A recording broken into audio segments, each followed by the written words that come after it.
So our last lesson is about stability. So ano ang focus ng control engineering? Stability. Stability, di ba? Kailangan stable, kailangan consistent, kailangan on target, right? So ngayong hapon na to, papag-aralan natin kung paano malalaman ang isang system kung siya ay stable or unstable. Ano? Diyan ako? May dalawang paraan, at least dito sa ating lesson. Di ba marang?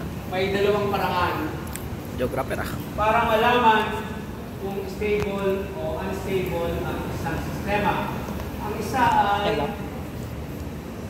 ang tawag ay graphical method at ang isa ay analytical. What do we mean by graphical? Siyempre gagamit tayo ng mga symbol, mga graph, mga description. No? Analytical, gamit tayo ng mathematics, equation, right? Maliwanag yun? Ano ang ating i-evaluate? Anong system? Saan tayo makuha? O, babalik tayo sa pinag-aralan. We're gonna go back to what we have learned from the first day. So, sabi ko sa inyo, mula umpisa hanggang dulo, ito yung pag-uusapan natin. Okay? So, transfer function, kukunin mo yon. Sa transfer function, normally, ang iyong focus ay nasa denominator. No? Transfer function is C over R. Diba? Ito ay numerator, tama? Sa taas eh. And then ito ay denominator. Okay? Ano ang gagawin dito para malaman kung stable o hindi? Kailangan mo siyang i-plot sa tinatawag na plane. Ito, pag wala siyang pangalan, ang tawag dyan ay Cartesian plane. Kasi merong horizontal at vertical. Sa geometry, ang tawag dito ay ano? Ha? Ordinate. Ordinate tsaka abscissa, kung nakalimutan na. Pero sa atin, pwede ng vertical at horizontal. Ano ang part ng plane na to? Ang tawag muna sa plane na to ay S. S stands for Stability. Stability. Okay? May bahagi ito. Ito ang yung tuwid niya na vertical ay ano? IM. Ano yung IM? Imaginary. Ito ay RE. Real. Tinatawag din itong vertical na J omega. Ang panagkat sa frequency response, J omega. Kasi imaginary, may mga J at I. Ito naman ay tinatawag na sigma. Sabi ko nga, kung nag-aral ka ng engineering, mag-aral ka ng Greek. Diba? At least Greek letter. Alpha, beta, gamma, lambda. Diba? O ito, sigma. Ano ang mas malaki? Ano ang malaking sigma? Ano yung sabihin? Anong letter yun? Alpha. Ang Guess that. malaking sigma? Zeta. Ay, hindi. Summation. Diba? So, magkakaiba yung meaning yan. Ito ay summation. Ito ay dito, real. So, statistic, ito ay standard deviation. So, ganun lang yun. No? Maraming. Ngayon, paano mo ipa-plot? Anong gagamitin mo ng mga graphical symbol? O, makinig. Sa numerator, doon mo makikita ang tinatawag na zero or zeros. Dito, pole. Pag marami, poles. Kaya ang ating topic, paki-focus dito, system of poles and zero. Okay? Nagandahan. Ano ang symbol ng zero? Bilog na maliit. Ano ang symbol ng pole?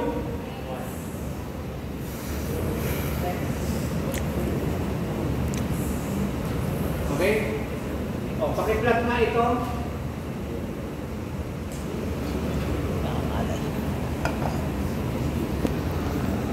Hirap kasi, ganyan. For example, this is the transfer function. Pakiplat.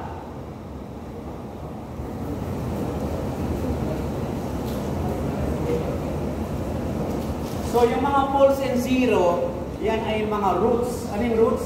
Mga factors lang. Halimbawa, square root.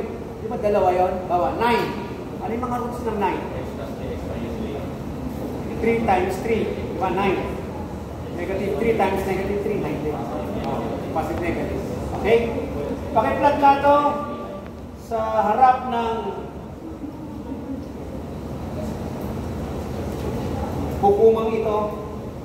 Joshua. Joshua. Tihano. Tihano. Palakpakan si Joshua. Cameraman kailangan. Dapat makuha mo si Joshua. Joshua.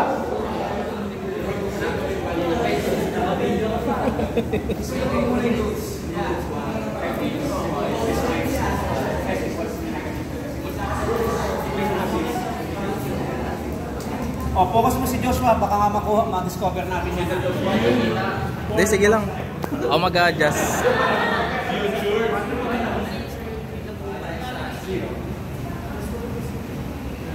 Ang galing. So, S equals negative 2, tsaka S equals negative 5. So, ipa-plot mo siya. Dahil siya ay negative, nasaan siya, Joshua? Sa kanan o sa kaliwa? Sa kaliwa. Baka kasi negative 2. Sige, mag-iskin na. 1, 2, 3, 4, 5. Diba? Ang galing. Ganyan pala yun. Oh. Lagay mo, negative 2.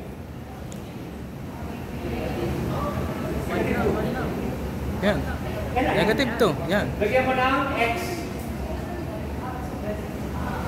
Oh, bakit yan? Negative 2. Sa mismo linya. Dun sa dulo. Oh. Lagyan mo kasi ng number. Negative 1, negative 2. Kinakabahan ka ba? Hindi ka lang ba nakatapat sa camera? Wanted kaya hindi nagpapakita. Wanted. Isa ay negative 5. O bakit yan? Doon lang sa X. Doon lang sa Real, express. real. Yan, dalawang dot. Okay. Palakpakan si Joshua. Palakpakan. Galing, magaling. Parang mahihayin si Joshua pero hindi halata. So, okay. Oo, balik dito, balik dito. Dito. Paano mo nalaman na ito ay X? Bakit X? Dahil nasa denominator. At ang denominator, nandoon yung mga Bilang number. poles. At ang pole, ang symbol ay X. Okay? Meron ka ba dito nakita ng mga S plus 2, S plus 3? Wala. Wala. Kung meron, halimbawa, lagyan natin S. Ano daw? Kayain natin. S plus 2 o S plus 4. Anong roots natin? Negative 2, negative 4. Negative 2 tsaka Negative 4. negative 4. Saan yun? Ito rin, no? Sa ano niya? Nag-coincide. Anong symbol? Zero. Negative 2 tsaka negative 4. Okay? Liwanag? Sample lang yun. So, ang next na tanong, ito ba ay stable o unstable? Aalamin nyo kung saan yung stability region. Nasa kaliwa ba o nasa kanan? Ang nasa kaliwa ay stable. Ito ay Unstable.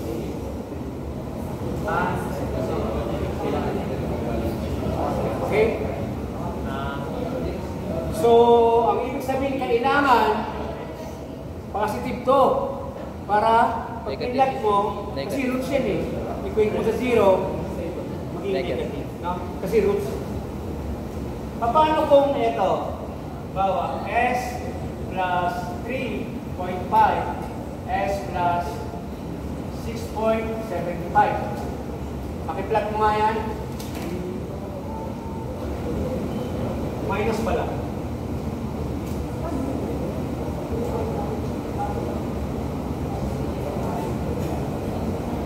Tama ba yan? Minus? Kailangan ko ng babae.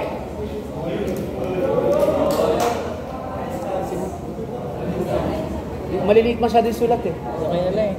Ha? O, tinuro niya yung kagalit niya. Hindi ko kayo nun eh. Ha? Ito na lang yung ding dala. Maganda ba to? Maganda ba to? Sino ba yan? Parang hindi masyado ah. Ano ka? Michelle ba yun? Micaela?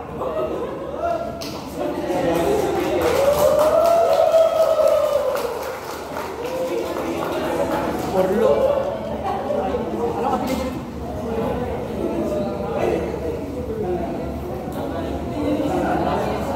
Micaela. Sorry. Oh, Micaela, dito ka muna Micaela. May konting katanungan. May ano ka na ba? May...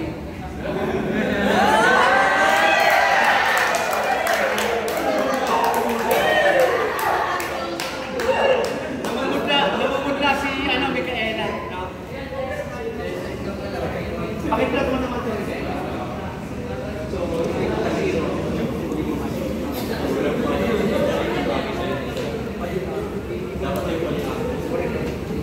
Focus natin kay Micaela. Ano recitation lang to?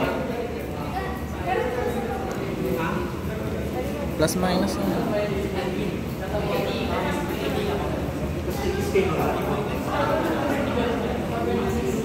Focus mo yung ginagawa ni Micaela. Huwag yung mukha. Ayaw ko siya maging artista. Huwag siya maging Hindi kita sir eh. Gigilid ako. Hindi kita. Nakatalikod eh. Ha?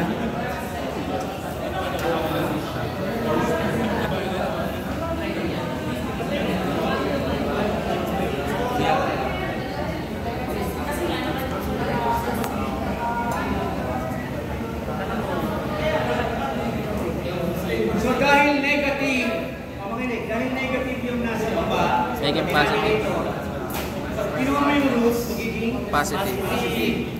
Pag pinlat mo, diba, sa kanan, magiging positive, diba? Ito ay left half lane, ito ay right half lane. So, ipaplat ni Micaela. So, hanapin mo yung 3.5, 1 and 3, kalahati, between 3 and 4 is 3.5. Ano lalagay niya? X or below? X kasi nasa denominator, nandun yung mga pole. Di ba pole and zero tayo? Yung isa ay positive 6.75. Hindi kailangan.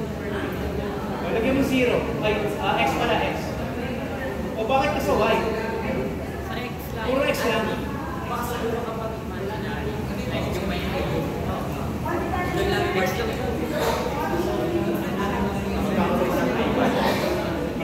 Kapag the square of negative number, imagine na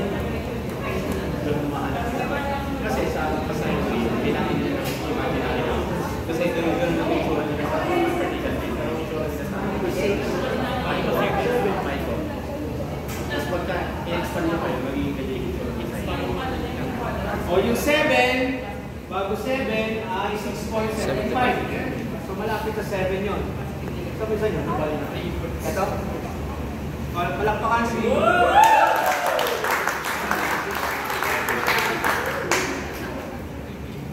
Ang tanong, ito ba ay stable or unstable? Stable. Kasi nasa... Okay? Maliwanag?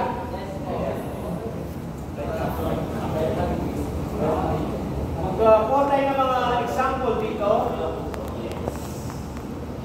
Bakit tayo nandito? Dito ba tayo? Bakit ba yata tayo?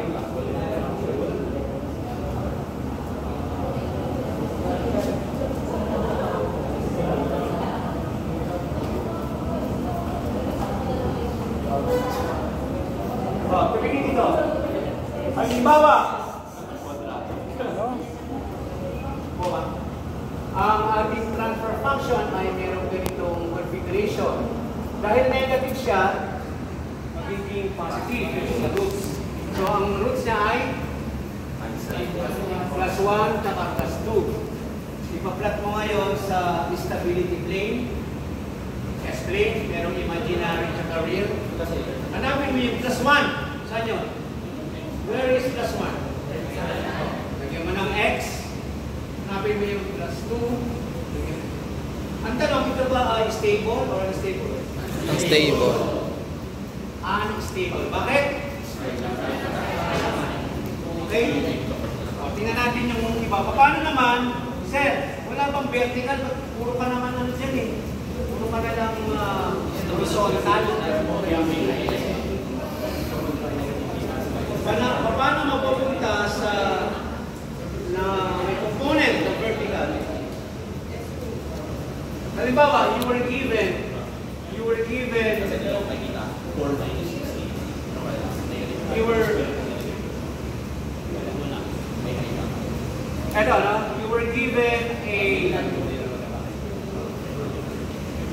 a system na kailangan nating gamitan ng tinatawag na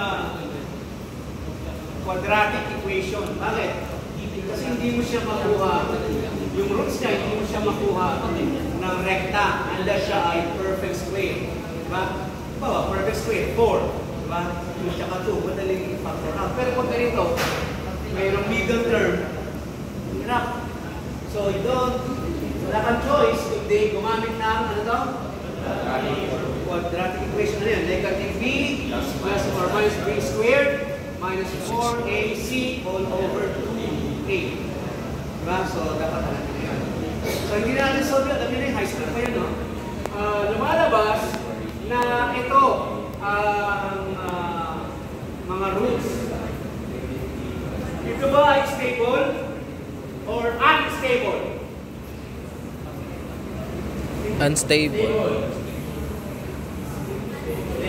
Ay, stable. Stable.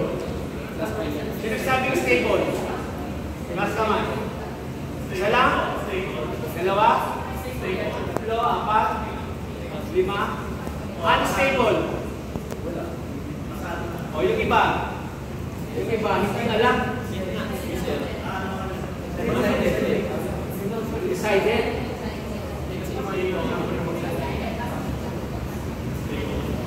Positive o? Positive? Ito sa kabila ito sa una.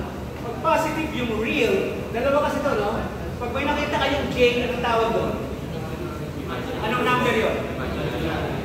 Imaginary. Pag may imaginary sa angkang branch ng mathematics, pumapasok? Complex.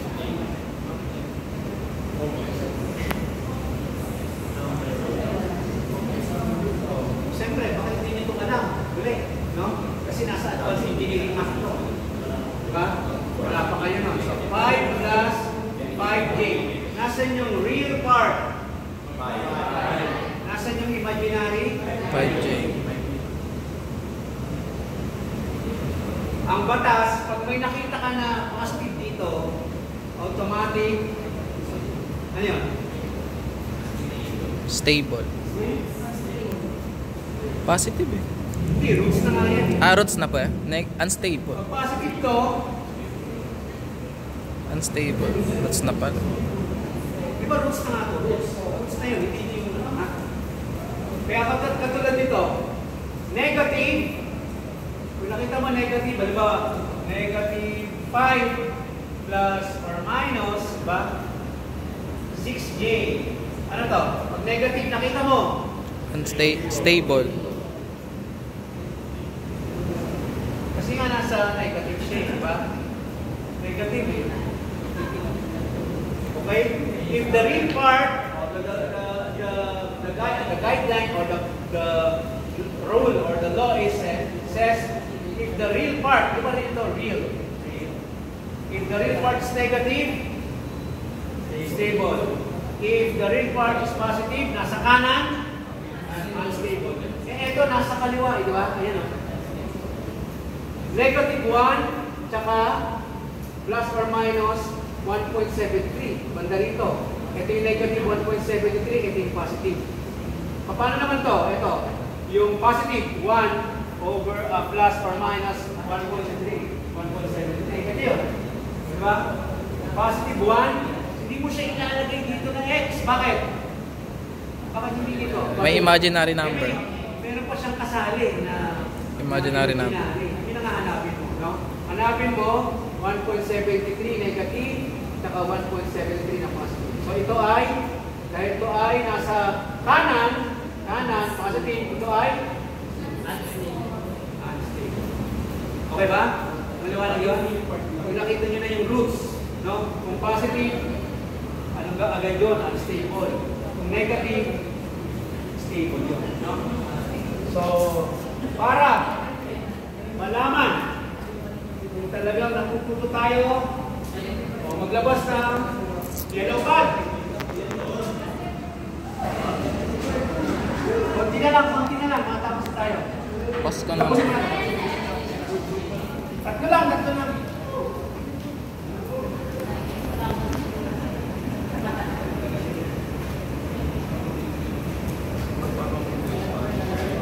Ha? Paano seat work? Hindi. Ipapost yata. Ipapost after pagsulat ka.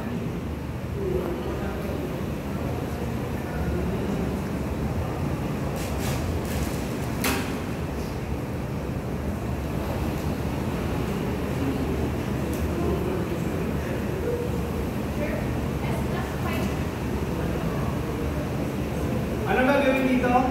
Plot in the what? S-plane. Ano pa?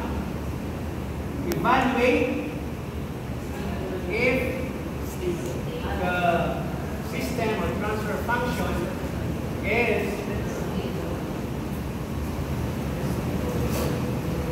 or unstable. Ulitin ko.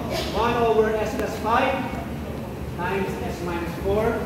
Yellow pad pangalan, section, date, no? Tapos mag-drawing kayo dito, ha? Tapos may naka-scale. Ito, s equals negative 7 plus or minus 5. Wait, when you deal with complex numbers, laging Dalawa. kasi symmetrical eh. One is the mirror of the other. Reflection. S equals 4 plus or minus 3.25. Okay?